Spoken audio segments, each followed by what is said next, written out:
sure you wanted to attend such a public event. You rose the occasion so as not to miss the opportunity to introduce Dasi in person to potential local supporters and congregants. And Zelda, you have let us, your extended family of Maharat, lift you up as well. We have been so blessed to witness your and Stanley's fairy tale relationship. You let us in, standing next to you, as we watched him slowly leave this world, with the same grace, dignity, and kindness which he lived his life. Stanley was your greatest champion, lifting you up as you committed over the years to lift us up. The love and care that our students and your fellow board members feel for you is captured in a book of letters that have been gathered, and I will present it to you right here in just a few moments. I'm a Farshim teach that the person who lifts the Torah raises not just a scroll, but elevates all who are present. Zelda, the work you have done in our community has elevated all of us. I'm personally so grateful for your mentorship, for your ability to see what others could not, for the ways in which you have lifted not only our graduate students, board, and countless community members who have been inspired by Maharat, but how you have lifted me up as well.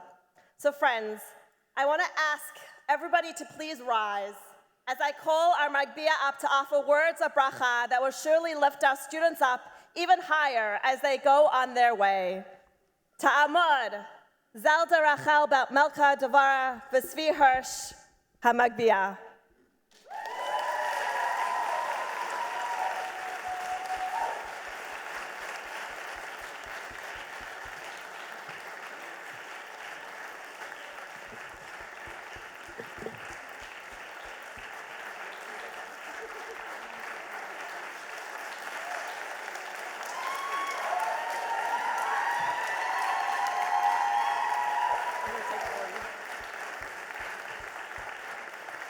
I'm going to do my own.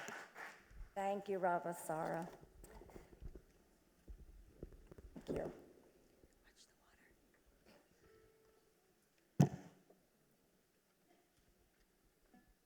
A little over 10 years ago, Rabbi Sarah Hurwitz asked to meet with me to discuss funding for a yeshiva she and Rabbi Avi Weiss wanted to create. We met at my apartment where Rabbi Sarah explained their dream of creating this yeshiva. Yeshiva which would educate, ordain, and prepare Orthodox Jewish women to serve in communities throughout the world. After listening for a while, I said, I don't know if this is going to work out. Friends, this is not what a visionary and fundraiser wants to hear. No. Rabbi Sarah asked, why isn't it going to work out? So I explained. For many years, I had seen Orthodox Jewish women serving in rabbinical positions, especially in shuls. They were given designations such as congregational intern or community scholar, and they were true pioneers and trailblazers. They taught classes, gave sermons, counseled, and answered halachic questions. But there was no way for them to advance. There was no career path. These women were hired, often without their shuls and communities having been sufficiently prepared for their arrival and their work, so I give great credit to the rabbis who hired them. Their job descriptions were often ill-defined. Their salaries were poor. They lacked a cohort of peers to share experiences and Torah, to nurture each other, to lend support. They had no female mentors. Funding was insufficient. They were lonely, sometimes feeling as if they had been thrown into the lion's den. They had no rabbinical credentials, no recognized title, no Semikha. They were hired but not supported. They were often dependent on one person for their position and their salary. Over 15 years ago, I began what I called the Parsonage Project, where over a period of 8 months, I interviewed Orthodox women in leadership positions to determine if they were receiving a parsonage allowance, an important economic benefit which involves deductions for housing expenses. The interviews with these women turned into meetings of distress and dismay as woman after woman told me of her feelings of pessimism and often despair about numerous aspects of her job, not only of her inability to claim a parsonage allowance. One woman not in a shul setting was a highly talented leader of a Jewish organization who was serving in a rabbinical role. Her predecessor performed the same work as she, was a male rabbi, and he had been claiming a parsonage allowance. Because this woman did not have a title and her organization would not vouch for her, she could not claim the parsonage allowance, and she needed and deserved this financial benefit. Soon after, she left the organization and the Jewish communal world entirely, disheartened and disillusioned. And this is what I saw again and again with Orthodox Jewish women in leadership positions. Woman after woman left their shuls, their organizations, the schools in which they were teaching. And we, all of us, were losing out on their scholarship, talents, compassion, wisdom, inspiration, and leadership skills. This just about crushed my soul. So I carried this painful history with me when Rabbi Sarah asked me to be her funding partner for the yeshiva she and Rav Avi wanted to create. I shared with her what I had been seeing and living through for too many years. I said, if your yeshiva doesn't work out, that's it for the next generation. For why would any woman want to be a rabbi when all she has to do is look back and see that nothing worked out? Rabbi Sarah, ever the optimist, responded, but it is going to work out. So I gave some money, but to be honest, not that much. Because I was skeptical, and I was beginning to despair of ever seeing an Orthodox woman be able to answer her calling, to grow, thrive, flourish, advance, and succeed, and be well financially compensated. I held my breath for a few years. And now, here we are, 10 years later. To students, alumni, and the 8 women receiving Semikha now, you are working in and impacting dozens of Jewish organizations, such as JCRCs, JCCs, and Hillels. You teach in day schools, afternoon Hebrew schools, yeshiva high schools, universities, in yeshivot, and in adult education settings. You work in hospitals, nursing homes, group homes, prisons, shuls. You are developing your own communities in the United States and abroad. You serve on the VAD in various cities, and you are members of the International Rabbinic Fellowship. And one day you will serve, along with men, on Batei Din. To you, the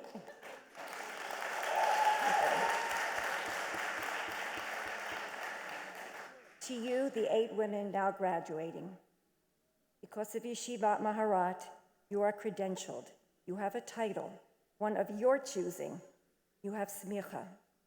Now you have career choices and career paths and opportunities for advancement that those who came before you did not have. And you have each other.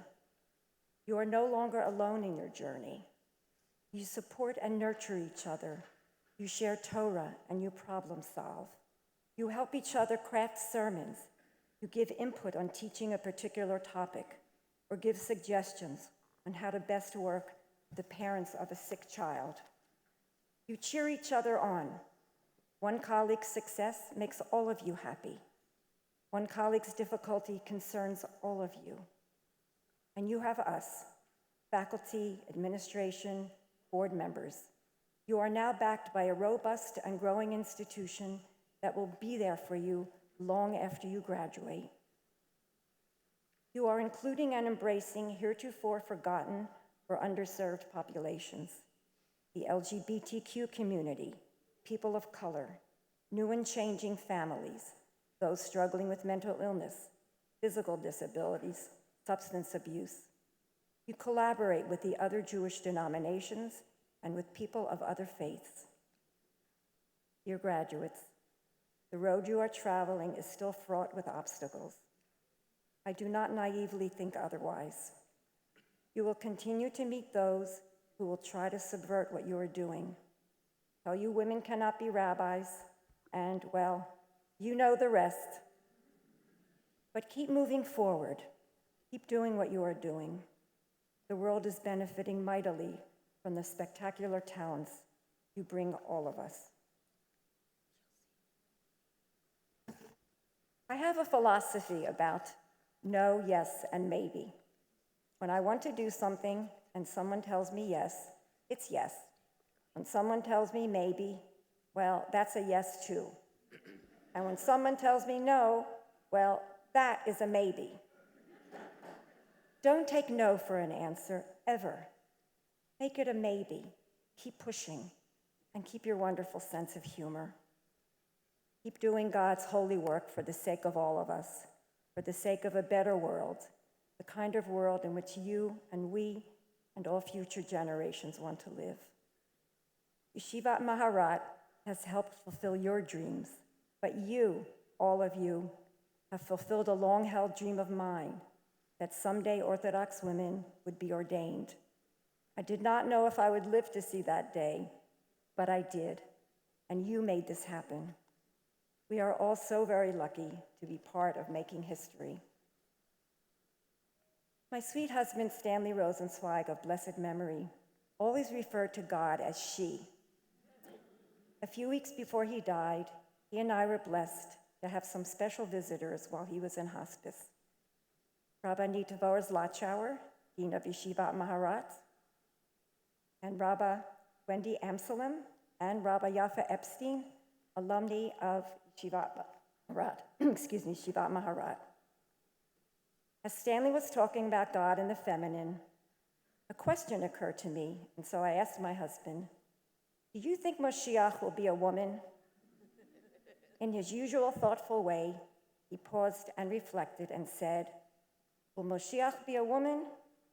I don't know, but if she is, she for sure went to Yeshivat Maharat.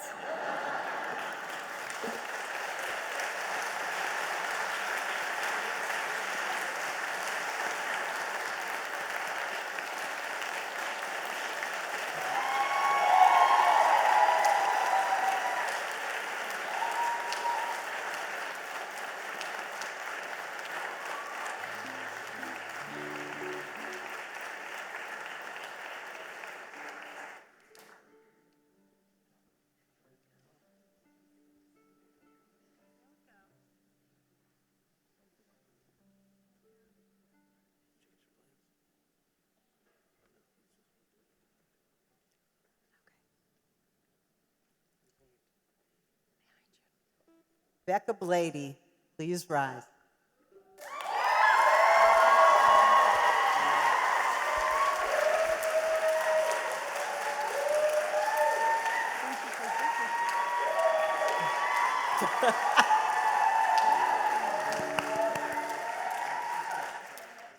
Achosenu atayi lalfe rivava.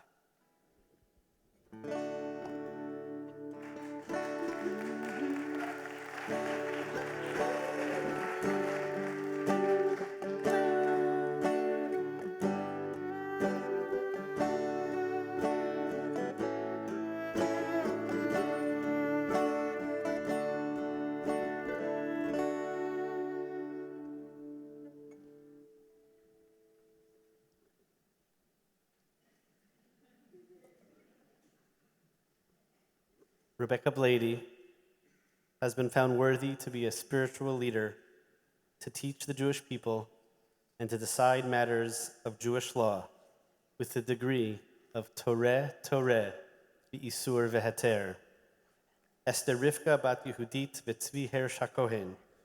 Nimtza'a ruhuya lihiyot manhiga ruchanit. Lehorot livnei v'livnot Yisrael. Al kain samchinan ota b'smicha. Umuteret livsok b'inyanei halacha. Al pi Toreh B'Isur Veheter. Mazel.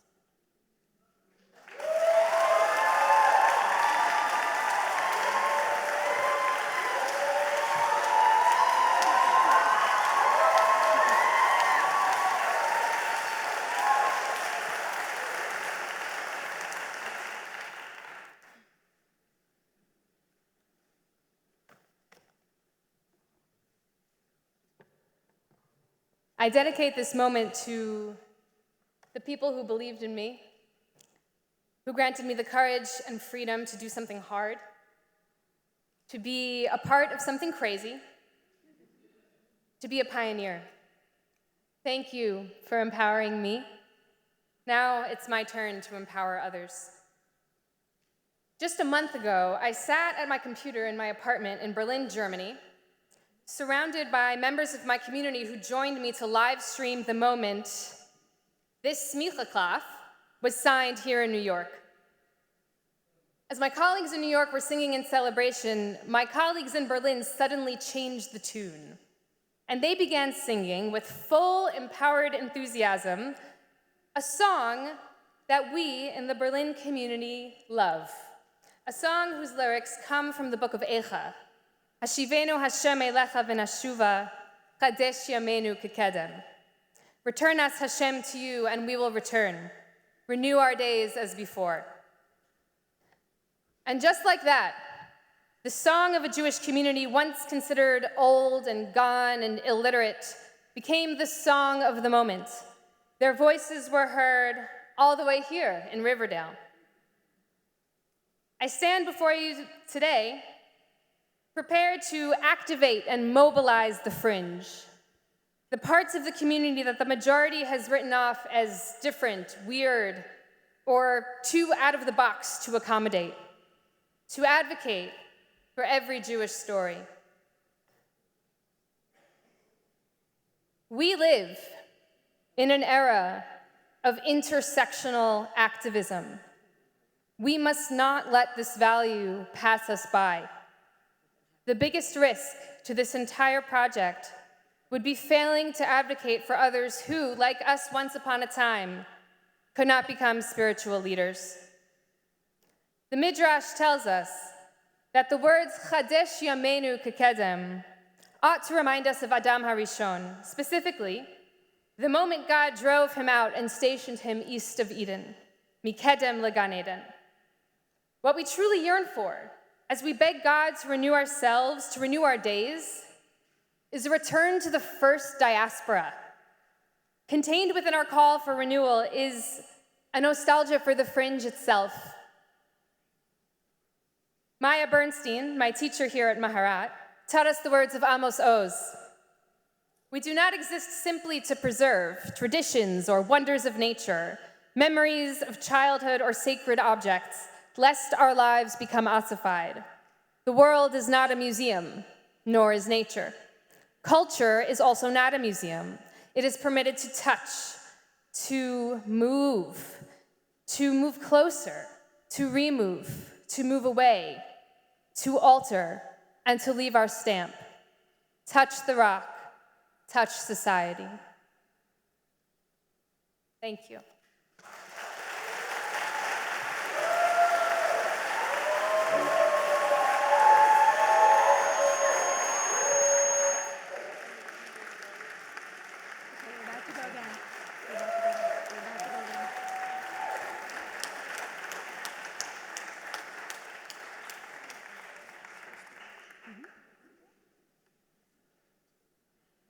Jenna Englander, please rise. Achotenu atayi lealfei revava.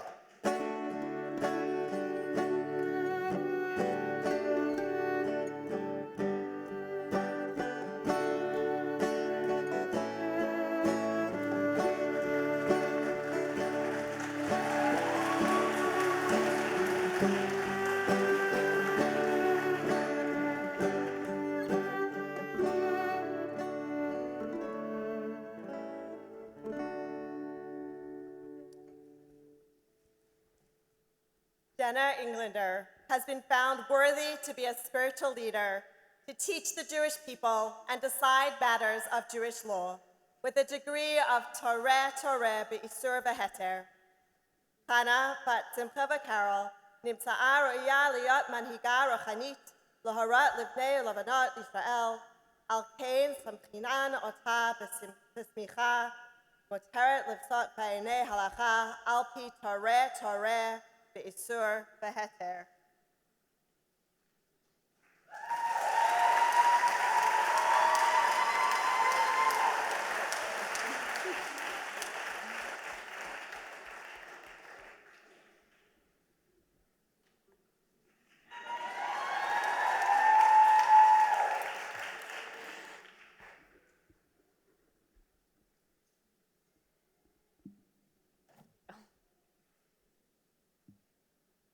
In Masechet Shabbat 89a, we are presented with a scene in which the Satan is looking for the Torah. After searching the entire earth, God finally tells him to speak with Moshe Rabbeinu. Moshe, says the Satan, where is the Torah that God gave to you? Moshe responds with a puzzling question. V'ki ma'ani shenatan li hakadosh baruch hu Torah. Who am I that God would give me the Torah? The same Moshe who witnessed God putting the final touches on the Torah is now saying he wasn't worthy to receive it. It is a doubt that has come into my own head many times in the course of my learning.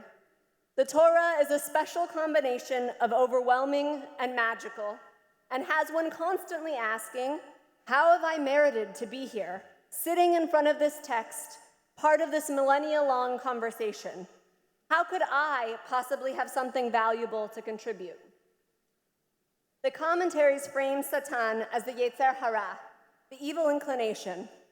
His goal is to work his way into our hearts to make us doubt that the Torah is really ours. In our story in Masechet Shabbat, God fights back against this self-doubt. Moshe, he says, Badayata? Are you a liar? You just finished carrying the tablets down the side of Mount Sinai. I gave you the Torah. I put it in your arms. What are you saying it is not yours? Moshe stands in the presence of God and responds, Rabbeinu Shalom, Master of the universe, you have a hidden treasure in which you delight every day. Should I take this goodness for myself? Moshe reveals a depth of understanding of the nature of Torah that goes beyond even what God could have expected. The Torah, says Moshe, is not contained in a set of stone tablets. It is a living treasure, one that changes on a daily basis, like a child who laughs and plays and grows. The Satan has not found the Torah because he does not understand what he is looking for. Receiving Torah does not happen in one moment. It is a lifetime of work. To believe it belongs to you is to misunderstand it. It requires fierce love, intellectual curiosity, patience, and most of all, a wonder at the miracle of seeing it in your arms for the briefest of moments before you release it into the world to challenge and delight others. I pray that I merit to see Torah when it is in front of me, that I may give it voice when I can, and teach others to do the same. I pray that each of us continues to receive the Torah, to see ourselves as worthy of being in its presence, and most of all, to delight in it.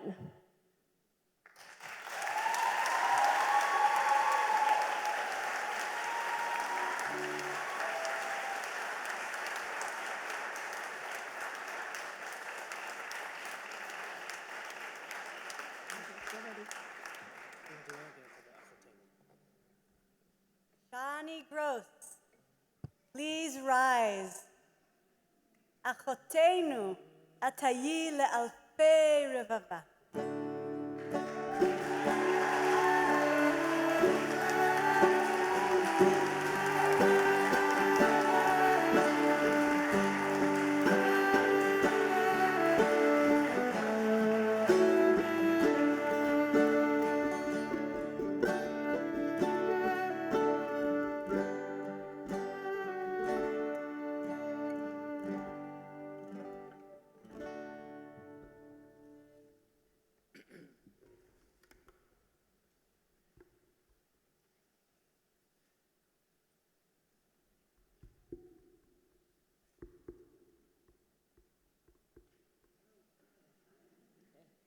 Shani Gross is to be a spiritual leader.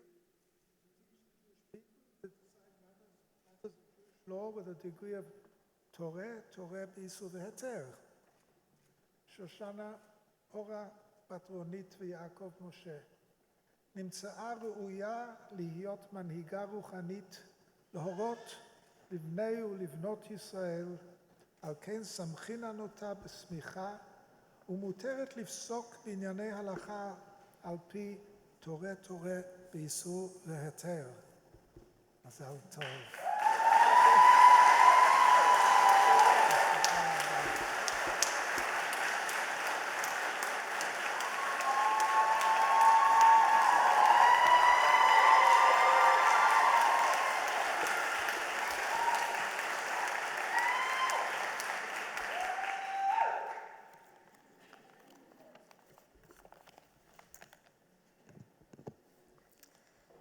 In Sefer Bereshit, Abraham charges his servant to find a wife for his son Yitzchak.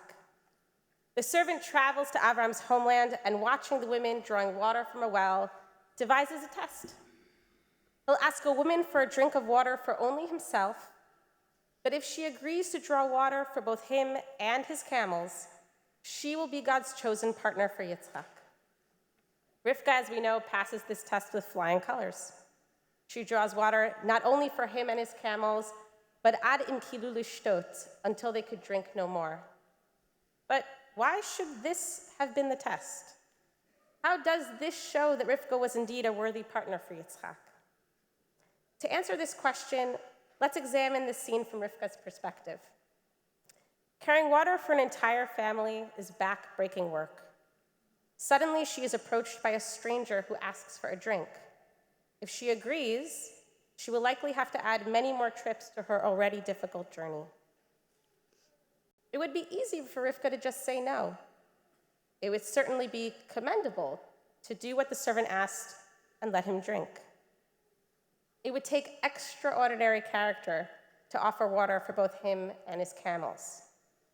But Rivka goes beyond the extraordinary, beyond even what the servant could imagine. She says yes, and.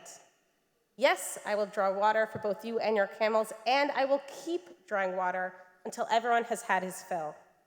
If this is the attitude Rivka uses with a stranger, imagine how she will approach her partner Yitzchak and the type of home they might build together. Rivka Imenu invites us to ask ourselves, what might happen if we try to approach every encounter from a place of yes and? If we allow ourselves to imagine beyond the imaginable? Today's Semikha ceremony offers but one example of that type of vision. Yes, women can study and teach Torah, and they can be rabbis, and not just rabbis. They can be great rabbis, trailblazers who bring new perspectives, new sensitivities, and new skills to this most proud and honored Jewish institution. Rivka Imenu and my outstanding Rebbeim, teachers, and fellow Musmachot at Yeshivat Maharat stand for the proposition that only by imagining the impossible can we hope to discover the possible. Now, as I begin my journey as a rabbi, I hope to embrace Rivka's wisdom and that of my teachers before me to build a world where together we dare to dream of the next yes and turn the impossible into the possible. Thank you.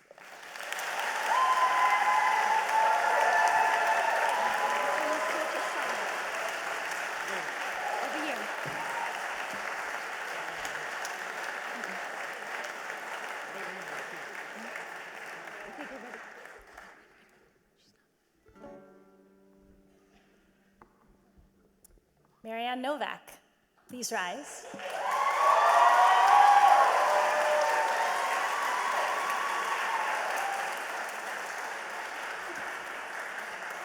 Achotenu atayi la'alfei revava.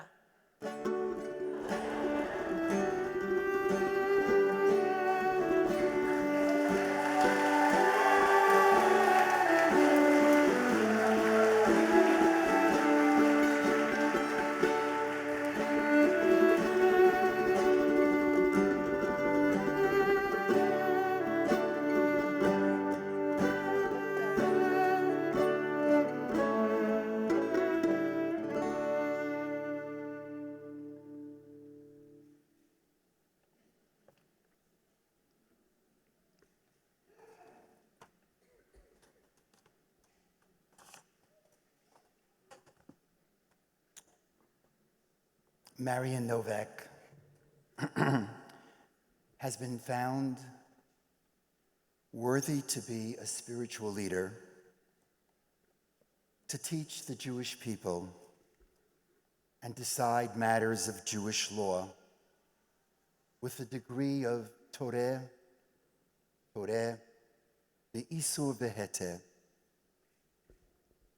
רינה, בת הרב דוד, ומרים יהודית נובק, נמצאה ראויה להיות מנהיגה רוחנית, להורות לבני ולבנות ישראל.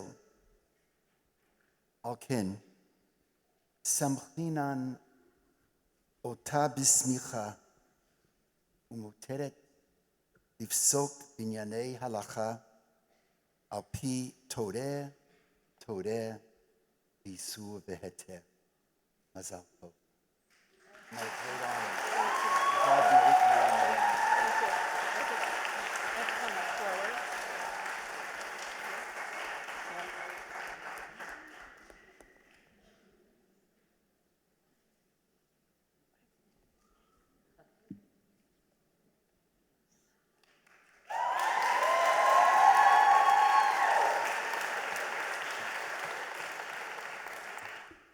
What you are doing is revolutionary. You are so lucky to be creating something new for the Jewish people. These were some of the comments I received when I began my studies at yeshiva. While I was very happy for the support, I was a little uncomfortable with the idea of being a revolutionary, as revolution implied turning an established entity on its head and possibly destroying a structure of the Jewish community. In the Babylonian Talmud, Tractate Megillah, page 31b, the Gemara relates a piece of wisdom that echoes my worries. Tanya Rabbi Shimon ben Elazar Omer, it is taught in a Breita. Rabbi Shimon ben Elazar said, if elders tell you to demolish something and children tell you to build, you should demolish and not build, because the destruction of the elders is really construction, building up, and the buildings of the youth are really destruction. Rabbi Shimon ben Elazar is warning us that real change must come from a place of wisdom, experience, and tradition. And if it doesn't, even with the best design and intentions, it is destined to fail. My touchstones for wisdom, knowledge, and experience are my father's, Rabbi David Novak's, books. I use them for research. The footnotes alone are pure gold. And to get a holistic theological approach to halakha and Jewish tradition. In 1984, at the beginning of my senior year of high school, my father asked me to help him to assist him in creating the index for his fifth book, Halakha and a Theological Dimension.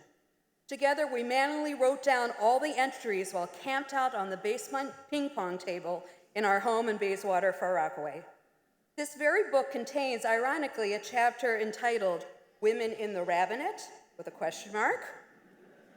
This section was written during a tumultuous time in the conservative movement, when my father and his fellow traditionalists, with their understanding of an authentic halakhic process, voted against women's ordination.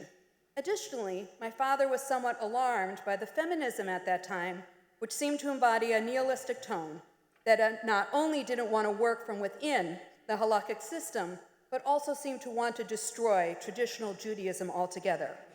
But at the end of his chapter, my father quite presciently suggests that if women who desire to become rabbis, quote, choose the harder road of learning and reverence, Torah v'yirah, then I, for one, am willing to say that this traditionalist is willing to become their student. Through this yeshiva, we were and are doing the work, the Torah v'yirah, that is l'shem shamayim, for the sake of heaven. That is not to say, however, that many times my work hasn't been very challenging, especially when coming up against those who felt threatened by all women simply teaching Torah. And during those times of exasperation, it was so tempting to completely burn the house down and start over.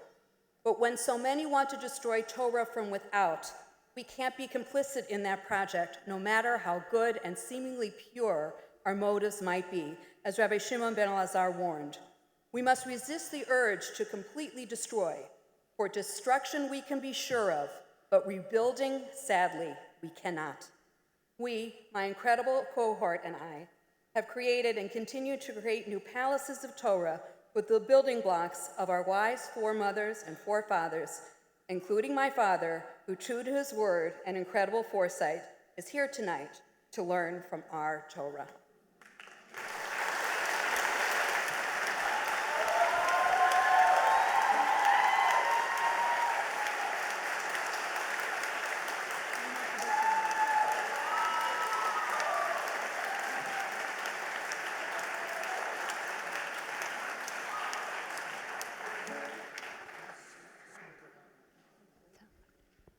Holly Schaumbroder, please rise.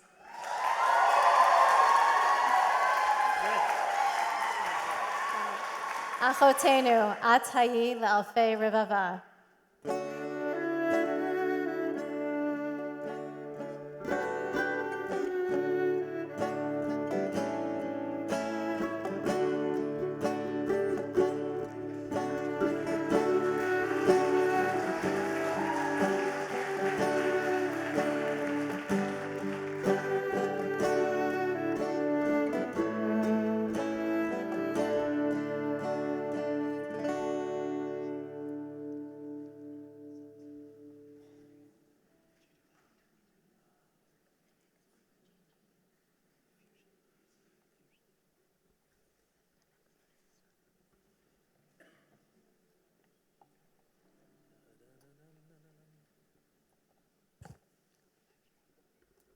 Tali Shaun Broda has been found worthy to be a spiritual leader,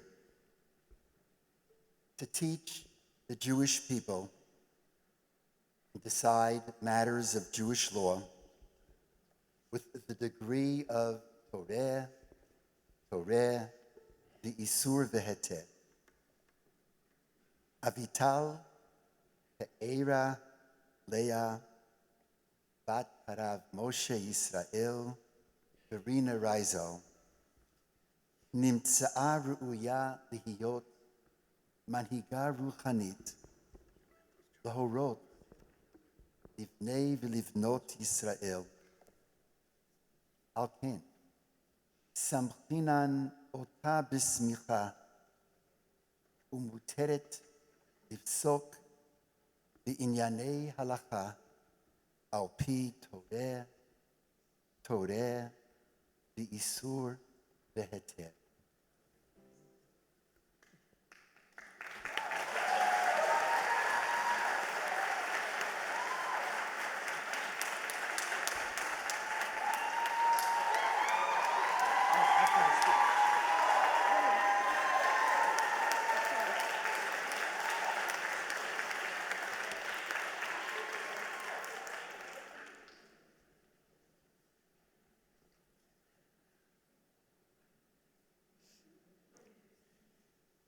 The Talmud in Brachot, page 34b, states, Amar Rabbi Chia bar Abba, Leolam yitpalel Adam b'bayit sheyesh bo chalonot, shne'amar chavin ptichan le. Rabbi Chia bar Abba says, a person should always pray in a home that has windows, quoting the verse in Daniel that says his windows were open, facing Jerusalem. The Shulchan Aruch codifies this into law and learns from here that just like a home, the Beit Knesset needs to have windows also. The Beit Knesset, like a home, is a refuge, a sanctuary. It is a place of prayer, intimacy, and of relationship, a place of introspection and reflection.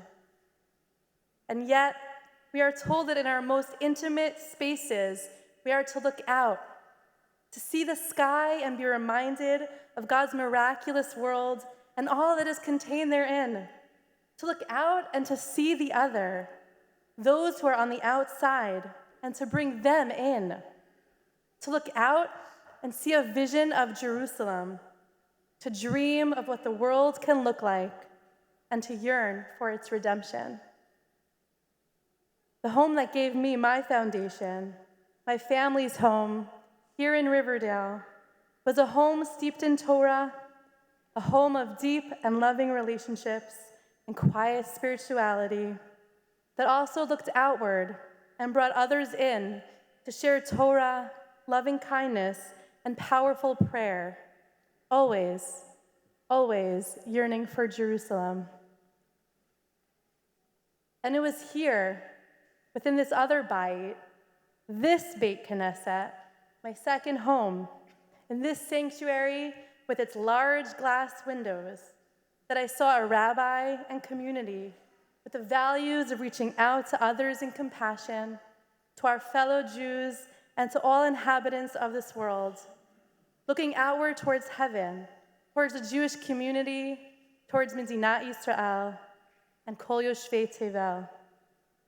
In this Beit Knesset, the question, am I my brother's keeper, was answered with a resounding yes. On a more personal level, these very windows have witnessed my growth from a toddler singing in the sukkah to a 6-year-old benching hagomel after falling from a ledge outside, to becoming a bat mitzvah, my first public Dvar Torah, to leaving on Aliyah, and now to becoming a rabbinic intern and receiving my Semikha.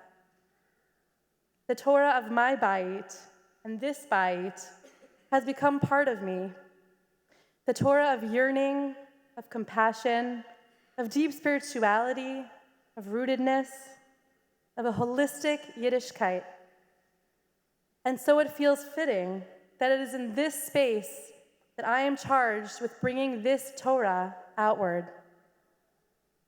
It says in the Gemara in Menachot that the windows for the Beit HaMikdash, the ultimate Beit, were constructed to be narrow within and broad without. Rashi comments that it was designed as such in order to take the holiness and light from within and to radiate it klapei chutz, outwards. May Hashem give me and all of us the strength and the wisdom to spread the light of Torah from within us out into the world. Thank you.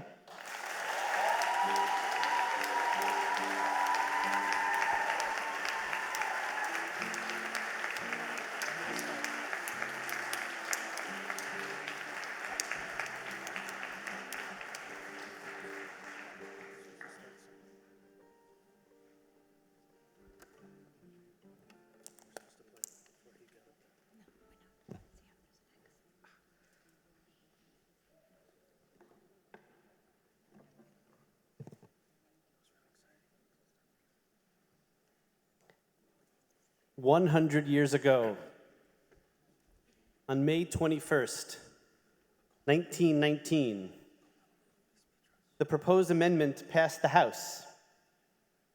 And on June 4th, just 3 weeks later, the Senate voted in support.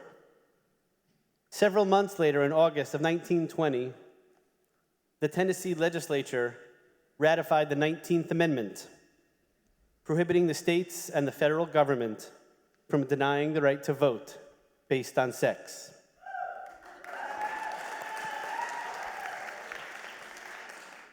The Tennessee legislature was deadlocked, 48-48, when Harry Byrne walked in with his red rose signifying his opposition. However, just as they were calling the vote, he discovered a note from his mom, Phoebe Ensminger Byrne, tucked inside his jacket pocket. In it, she prodded him. "Harry, be a good boy and vote for ratification." It was his vote that tipped the legislature and ultimately passed the 19th Amendment. How does change happen? Sometimes we rabbis like to imagine that change comes from a great psak or a tshuva or an article or a shir or some grand gesture. However, most of the time, change happens not only from the Susan B. Anthonys of the world, but with the help of a private letter from a mother to her son tucked inside his jacket pocket.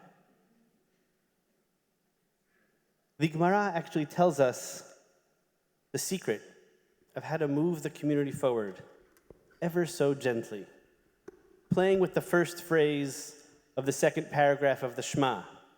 V'haya im shamoa tishma'u. Picking up on the double language, im shamoa tishma'u. If you certainly or carefully listen, the rabbis teach us, im shamoa bayashan. If you listen carefully to the old, tishma b'chadash, you will come to understand the new. Allow me to interpret this phrase a bit creatively. Im shamoa bayashan, if you listen carefully to the tradition, listen to our Masorah, tishma b'chadash, you will come to understand anew, and perhaps even create anew. Tonight, we celebrate 8 amazing individuals who bring quiet change through their ability to listen to the tradition and hear voices that were not so prominent in the past. Rebecca Blady. Blady, your neshama brings people together and grounds the Torah of your family by connecting you horizontally to the people in the room and vertically to the presence of Kadosh Baruch Hu. Simply setting up shop in Berlin without making any radical public declarations, you subtly change the rabbinic landscape for a community that is spiritually hungry for your Torah. I have no doubt that your anxiety is smiling down on the amazing work that you, together with Jeremy and Hindi, have already begun. Rebecca Blady, im shamoa bayashan, tishma b'chadash. Jenna Englander. Your religious journey is a model for how people can chart a course, work hard, and reach their goals. You have a built-in spiritual GPS that keeps your moral compass pointed in just the right direction. Jenna, you understand what it means to be both a part of a broader community and a leader within your chevra. You, Rav Sam and Maya, have so much to offer the great city of Detroit. May you continue to be blessed to show us all the right path. Jenna Englander, im shamoa bayashan, tishma b'chadash. Shani Gross, you are a natural leader and bring joy to all that you do. Pardes is so lucky to have you, and I have no doubt that your current and future students will grow in ways that you can't even imagine. They will also impact you in ways that you might find surprising. You understand that the process is often as important as the product, respecting all the voices in the room and making sure everyone has a seat at the table. As you, together with Chaim, Ilan, and Avon, make your way back to the West Coast, we all know that the Bay Area's gain is Riverdale and Maharat's loss. Shani Gross, im shamoa bayashan, tishma b'chadash. Marianne Novak, you understand what it means to be there for your community, for your family, and for yourself. Over these 4 years, you pushed us to be our best selves in different ways because you wanted to learn more Torah. This past year in Teaneck, you simply showed up and taught and modeled what it means to be a professional. You did not need or frankly want to be in the Jewish Standard because you understand that change happens one sermon, one shiur, one Dvar Torah at a time. You hear the voices in our tradition that others sometimes want to ignore, and you make us all listen.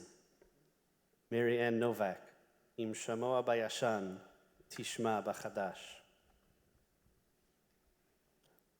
Tali Shaum Broder, you have been the anchor of our Beit Midrash these past years. There's never a Sfas Emes far from your reach.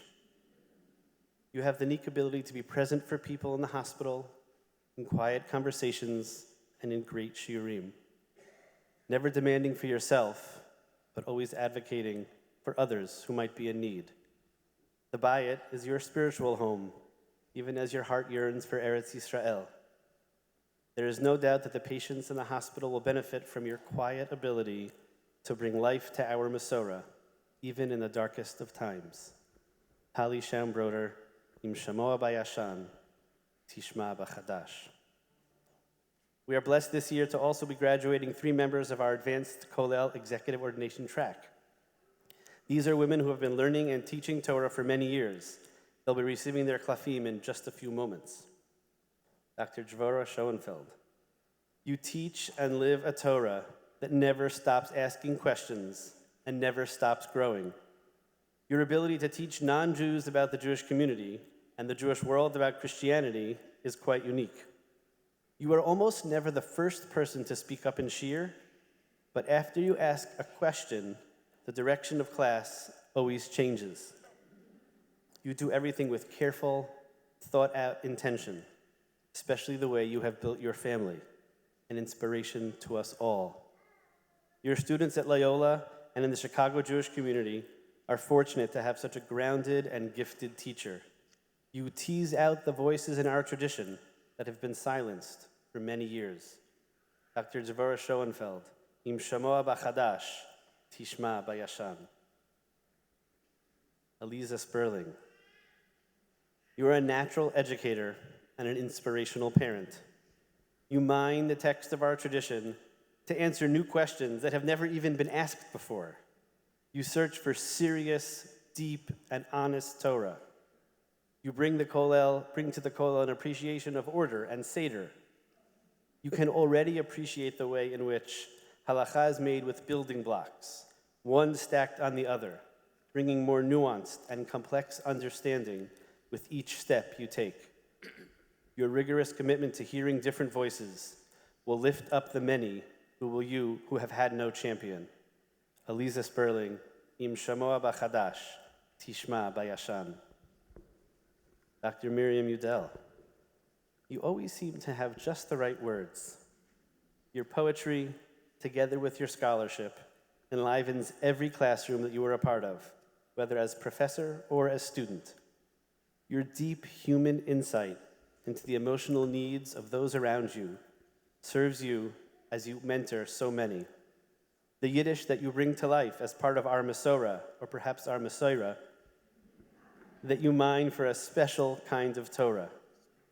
The tender came back to pick you up, and you jumped aboard with 2 feet. Dr. Miriam Udell, Im shamoa b'yashan, tishma b'chadash. Dear Musmachot, may you be blessed to find your voice, your contribution, your humble letter tucked into the pocket of just the right person. Mazal Tov and congratulations to the Maharat Musmachot of 2019.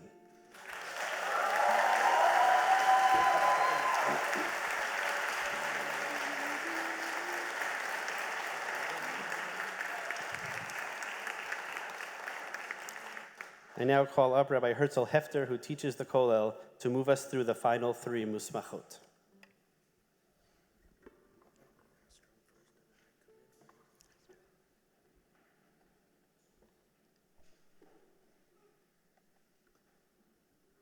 Dr. Dvorah Schoenfeld, please step forward.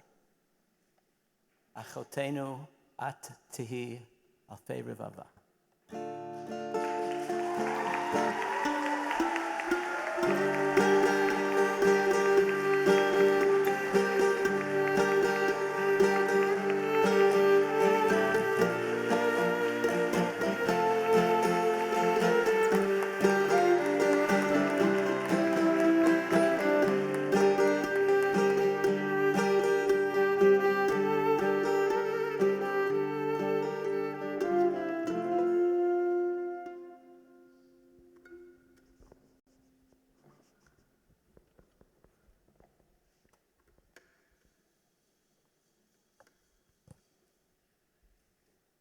Dr. Dvorah Schoenfeld has been found worthy to be a spiritual leader, to teach the Jewish people and decide matters of Jewish law with the degree of Torah v'isur v'heter.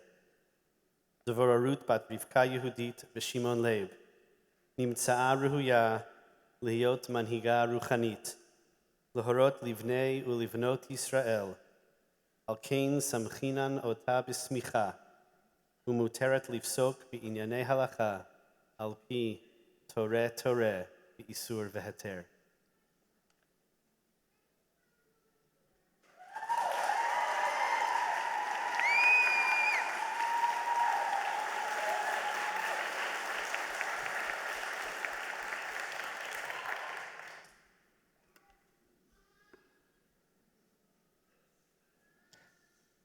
When I was 10 years old, while studying for the Chidon Tanakh, I read Sefer Bamidbar for the first time, and then over and over and over and over.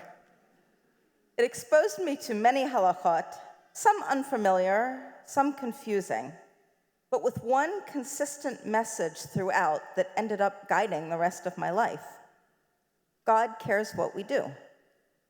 We learn to serve God through the details of practices embodied in our lives. When a non-Jew asked Hillel to teach him all of Torah on one foot, Hillel replied, "What is hateful to you, do not do to your neighbor. Now go study." In these few words, we see some of the most important lessons of Torah. God cares what we do. How we treat each other matters. And the work of figuring out what that means requires true self-understanding, deep respect for the other, and authentic knowledge of Torah that can only be found when you study. On Shavuot, when we receive the revelation of the Torah, we also read Megillat Ruth, which is a story of how it looks when the details of practices described in the Torah become ways to show chesed, love and kindness for each other. Ruth, as a migrant foreigner, is welcomed kindly to glean in Boaz's fields, fulfilling mitzvot from Vayikra and from Devarim. When Ruth willingly chooses Boaz, their relationship, which in some ways is a form of the mitzvah of Yibum, becomes what he describes as an act of chesed, not just from him to her, but from her to him. There is a kind of redemption in this book, but it is practical and concrete. The redemption of land, which we are asked in Vayikra to do for any family that loses their land. At the center of all of this embodied kindness is the complex, multifaceted relationship between Ruth and Naomi. And this relationship is, among other things, a relationship between teacher and student. Gemara Yevamot describes Naomi in the role of a rabbi teaching Ruth for conversion, instructing her in the 613 mitzvot which Ruth eagerly accepts from her teacher. In the rest of Ruth's story, we see the chesed with which she lives the Torah that Naomi taught her. Naomi, like Hillel, found a way to teach Torah in which care for the other and details of practice are all bound together. It is my honor to stand in the tradition of Naomi and of Hillel, of those who teach Torah inside the Jewish world and out of it, to Jews and to non-Jews, and to people still seeking their path. It is my honor to be among those who teach the Torah of love expressed through constant practice. Blessed is God who has brought me to this time.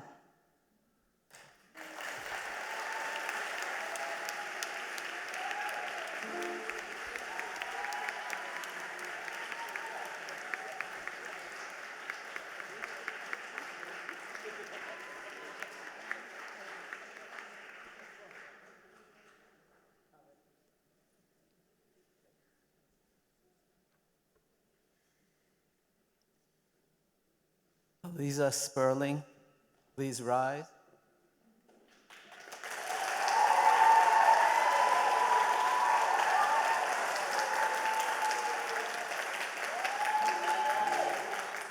Achotenu at hayi la'alfei revava.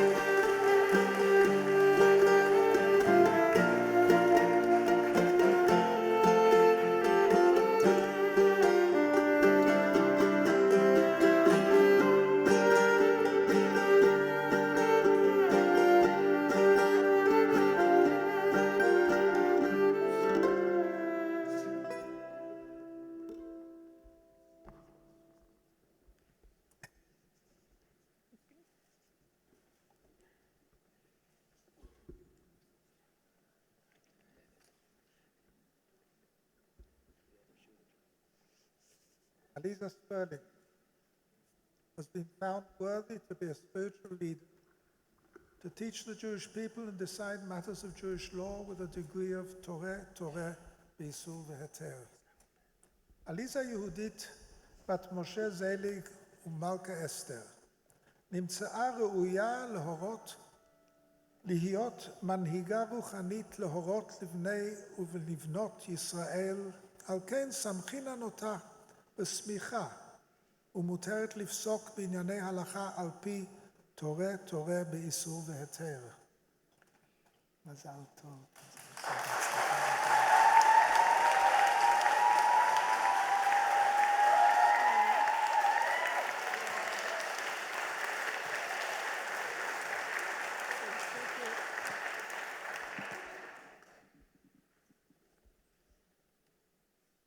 Our forefather Yaakov has just left his home. He is alone and afraid. As the day grows darker, he sets up camp for the night, falls asleep, and has a dream. He sees a ladder with its base in the ground and its top ascending to the heavens. And behold, there are angels of God ascending and descending the ladder. And there is God before him, offering him a message of protection. The Gemara in Chulin 91b explains what the angels are doing. Olim umistaklim b'du kano shel mala, v'yordim umistaklim b'du kano shel mata. The angels go up the ladder to see the image of Yaakov as it is engraved on God's throne of glory, and then descend to earth to see Yaakov as he is now. In heaven, they see the image of a perfect, holy Yaakov.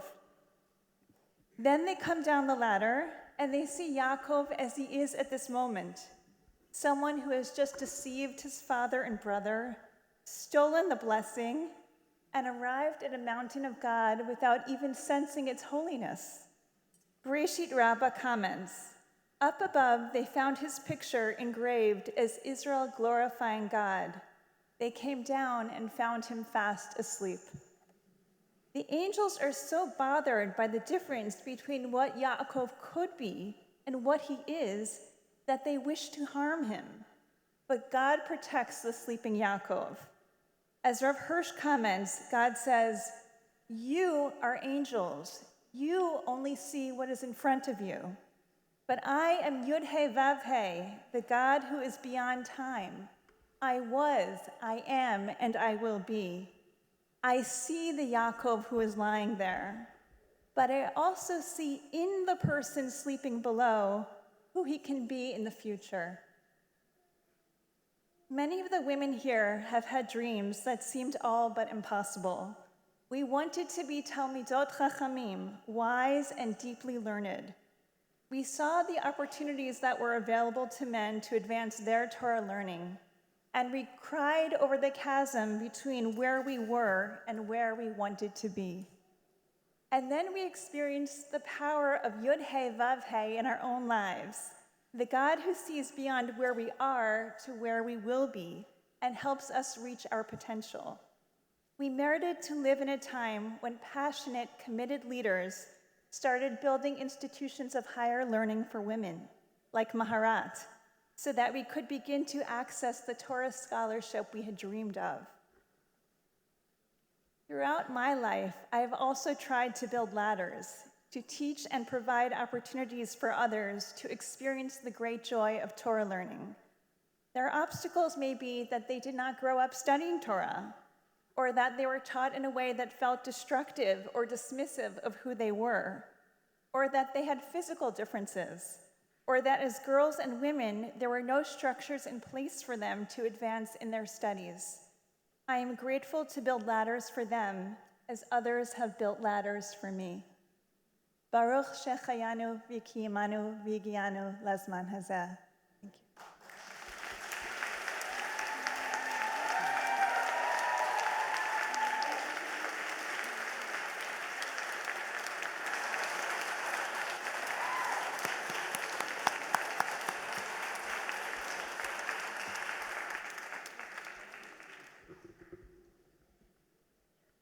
Dr. Miriam Udell, please rise.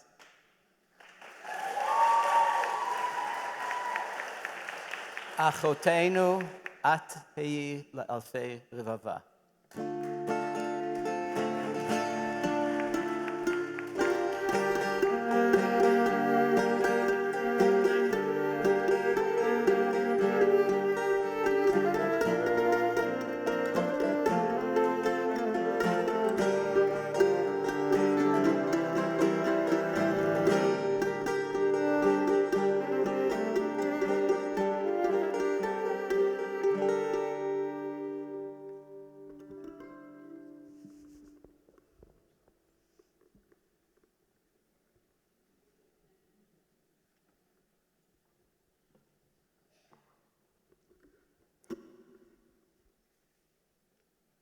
Dr. Miriam Udell, has been found worthy to be a spiritual leader, to teach the Jewish people, and decide matters of Jewish law with a degree of Torah Be'isur V'Heter. Miriam bat Eliyahu v'Chana Rina, נמצאה ראויה להיות מנהיגה רוחנית להורות לבני ולבנות ישראל על כן סמכינן אותה בסמיכה ומותרת לפסוק בעיני הלכה על פי תורה באיסור והיתר.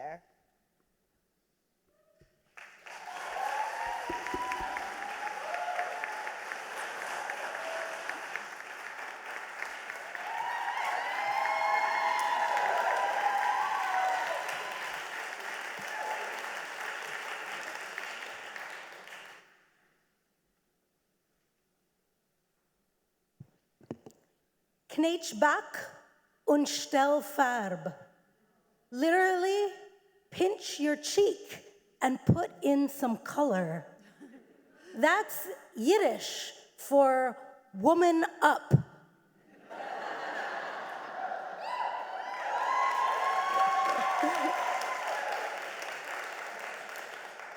In the Midrash on Parshat Behalotecha, the sages insist that Moshe is flummoxed by God's instructions for crafting the menorah, even though the Holy One uses the demonstrative word zeh, which the rabbis read as pointing at a picture, like some supernal Google image.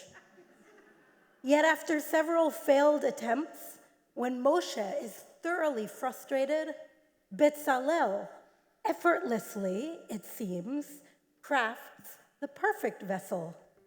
An incredulous Moshe marvels, Betzalel, you must have been standing in the shadow of God, Betzalel, when the Holy One showed me how to make it. I imagine Moshe's timahon, his surprise, signaling a sense of encouragement at what was possible, of audacious hope. While God has been whispering in my ear, pointing visions I still don't understand quite how to fulfill, you, the women of Maharat, have stood in the divine shadow, intuiting the rest. We have each played the Betzalel to our sisters in learning. It is wondrous to witness our complementary strengths and capacities, to see the divine will carried out by fallible people in an imperfect world through our collaboration. Whether for quandaries, halachic, pastoral, or interpretive, somebody in our sacred and beloved community steps forth to discern and execute the zeh of the Holy Word, and to pinch a cheek, to knetsch back und stell Farb. Now, Yiddish is parsimonious with personal pronouns, and it presumes that unless otherwise specified, we keep our hands to ourselves. So the proverbial cheek we're being told to pinch is our own. But that isn't spelled out, and the absence of pronouns opens up an interpretive loophole, and you know what we do with those around here.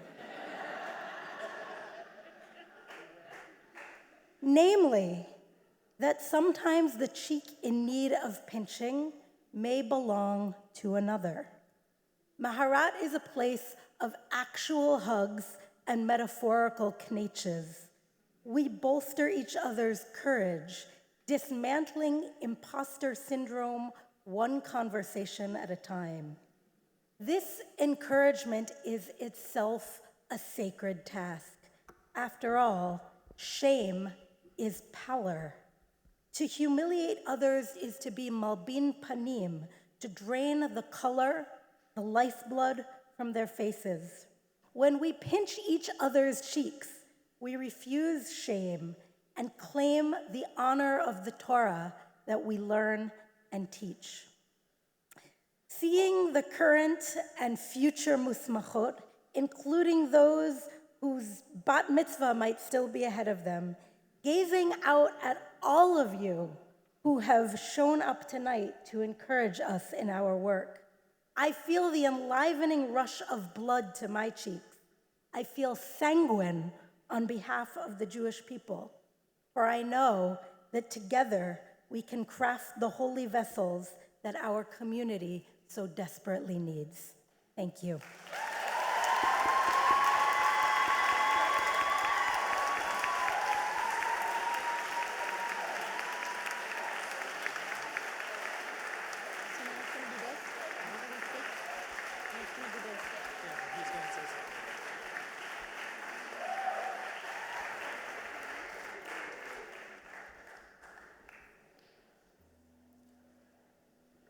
ברשות הרבנים והרבניות, I'm consistently not on the list of the speakers. And consistently, I insist that I speak.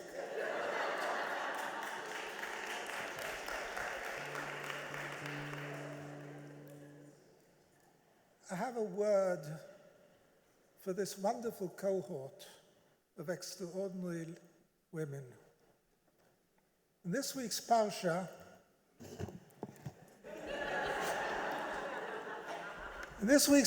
we hear about the inauguration of the Levi'im, and there's a verse that says something peculiar. It says that Netunim, Netunim, dedicated, dedicated, twice. And the Mefarshim explain it, that there are two levels of dedication. There's a dedication to your status, which means really to yourself, and there's a dedication la'am, to your community. You two have two levels of dedication. You have a dedication to your status, which means that you have to continue. You've only begun the journey of learning, of deepening your understanding of Torah and Halakha, and your understanding of human relationships.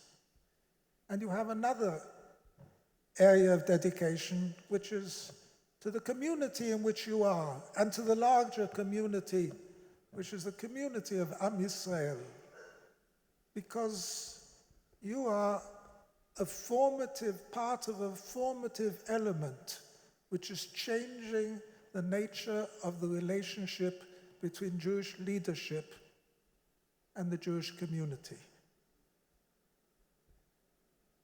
There are two things that you should not fear. Lo taguru mipnei ish. If you feel that you're right, that you have the correct direction, the correct answer, fear no one. Avi Weiss said it. You're not necessarily going to be popular, you have to be correct. And the other thing is never fear to say you don't know the answer. You need time to reflect. You need time to consult others. If you keep these things in mind, you will be a blessing to Am Yisrael. Shalom v'chol tov.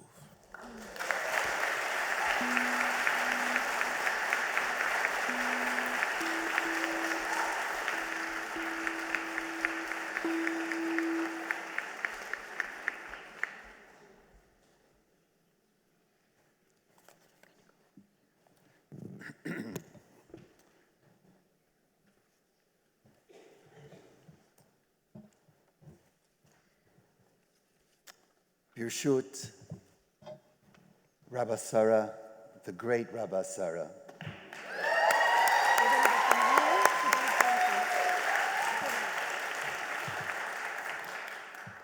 Rosh Yeshiva of Yeshivat Maharat, Rabbi Jeffrey Fox,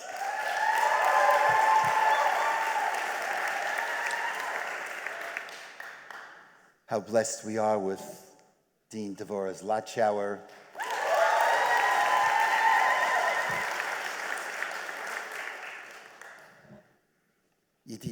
Rav Daniel, Rav Herzl, I want to note the presence of my Rebbe Chaver, the Rosh HaYeshiva of Yeshivat Chovevei Torah. Rabbi Dov Linzer is here.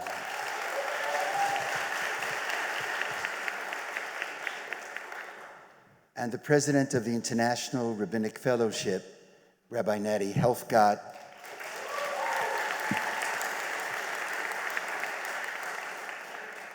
And my rabbi, the rabbi of the Bayit, the Mora Da'atra, Rabbi Stephen Exler.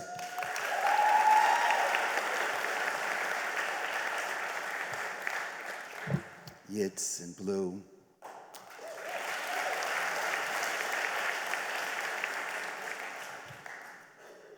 Everyone.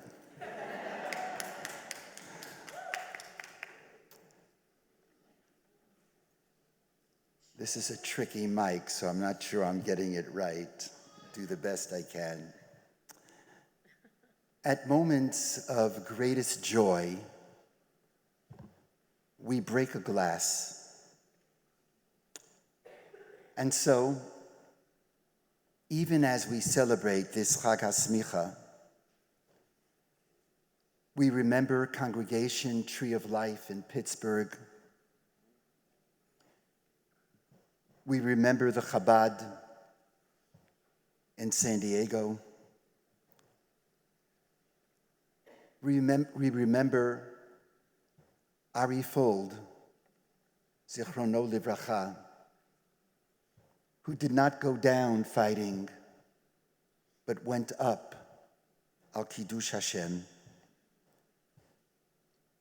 We remember our Muslim brethren in New Zealand and Christian brethren in Sri Lanka, and resolve in solidarity with Medinat Yisrael and Tzva Haganah Yisrael to do all we can to fix the broken pieces.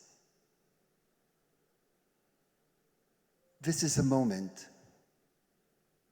when I believe we all feel so uplifted.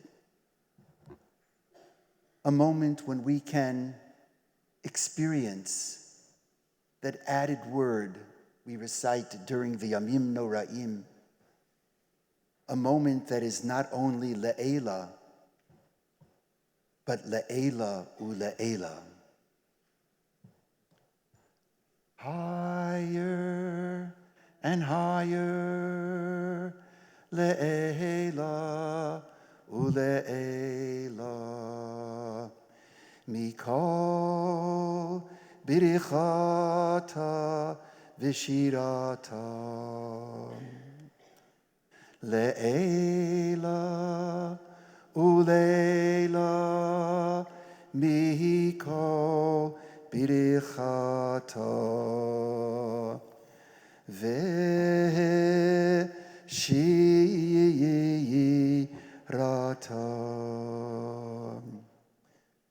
This is our 7th Chag HaSmicha. 7 is Shabbat, the holiest of times. On this evening, it feels as if we've been transported above time. And 7 is the 7 species, the Shivat Haminim, of our homeland, the land of Israel, the holiest of places. On this evening, it feels as if this space, the walls of this sanctuary, are singing. And when these two sanctities of time and place mesh, their light has no end. It continues on and on, higher and higher, le'ela u'le'ela. Let no one think that this transcendent spiritual light is easy to reach. With Maharat's success has come great and painful pushback that I feel in a very deep way. And so to each of our courageous musmachot, women who this evening have been ordained, have received Semikha, and become rabbis, we say, thank you. Not a perfunctory thank you, but todah from the word modah, an admission we could not have done it without you.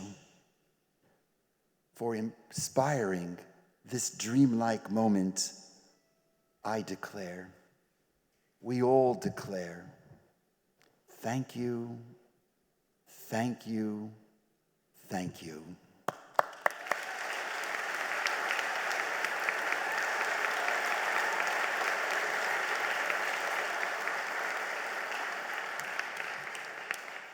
On a very personal level, this Chag HaSmicha has special meaning.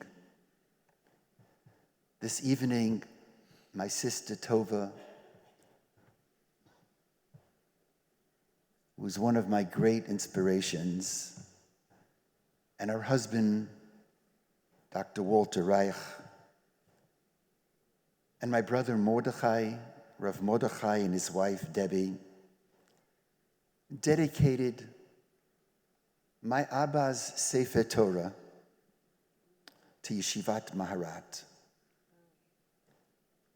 My father was raised in Oshvenshin, the city that became Auschwitz. And he purchased the Torah from a Polish Gentile woman when he visited Poland in the late 50s.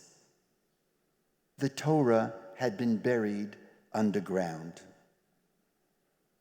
The Torah is unusual, as it is made up of 3 sections which come from 3 different Sifrei Torah patched together.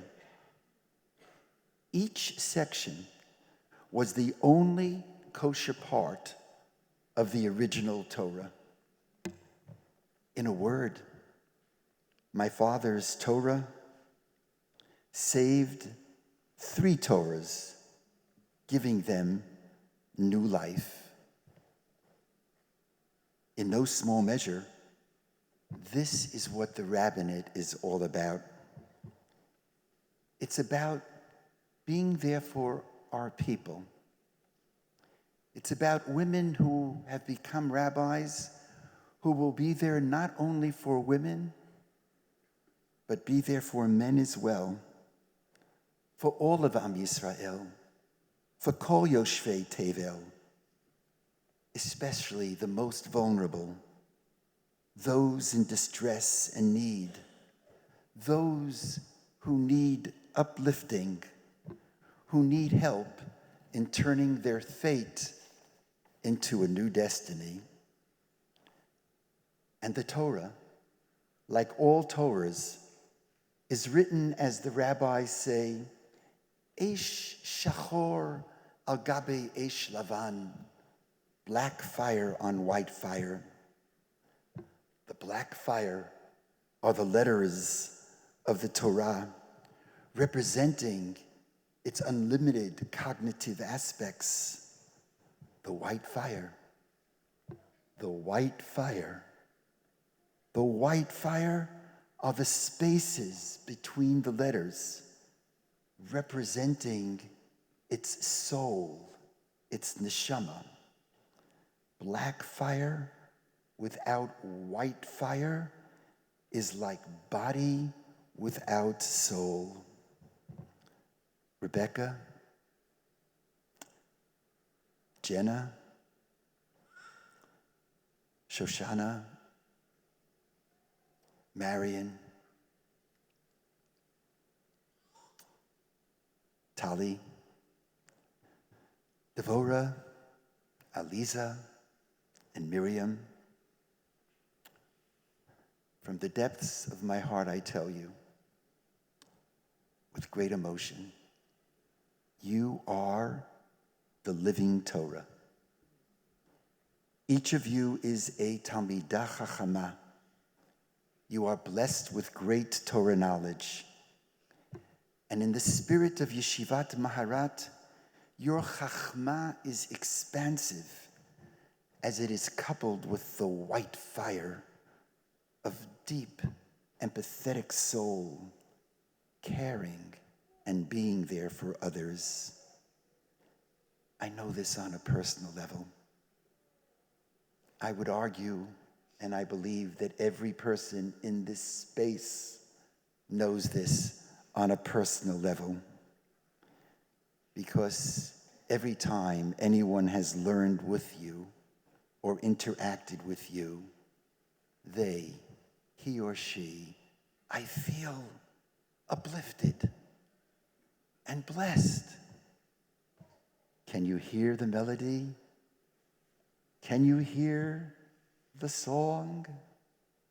The walls are singing. And the walls are singing not confined to time,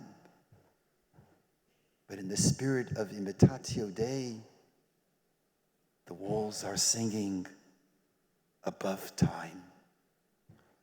Milev elev, from heart to heart, I ask that everyone rise as together we offer the bracha that as you become rabbis, while always being open and remaining humble as you are, and seeking help from others when necessary, I bless you. Do it your way. Yeshivat Maharat is not about controlling our musmachot, but empowering our musmachot. Do it your way. Reach beyond your grasp. Le'ela u'le'ela. Higher and higher. And go out there. Go out there. Go out throughout North America, Medinat Israel, and the entire world.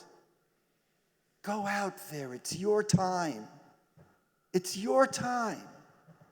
And with your God-given strength, go out there and impact Am Yisrael and change the world.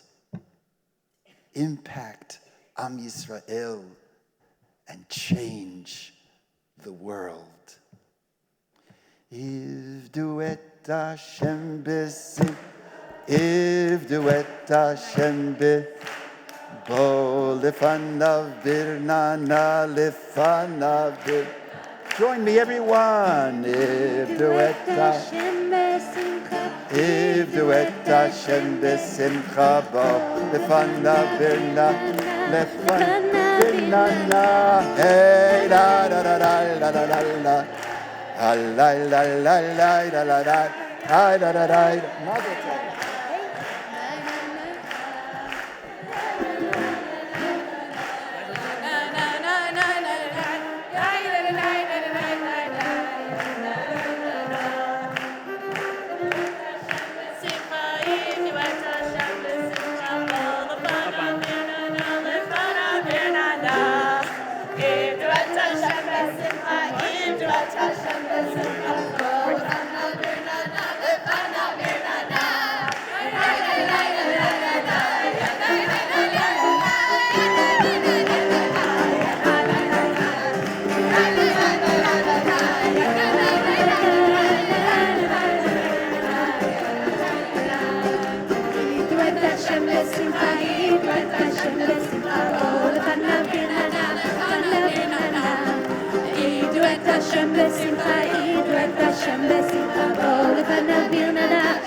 Na na na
The celebration continues. There'll be Mariv upstairs on the second floor Beit Midrash and a dessert reception right outside in the lobby. Thank you, everybody. Let's do this one.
Hey, I get a pack up.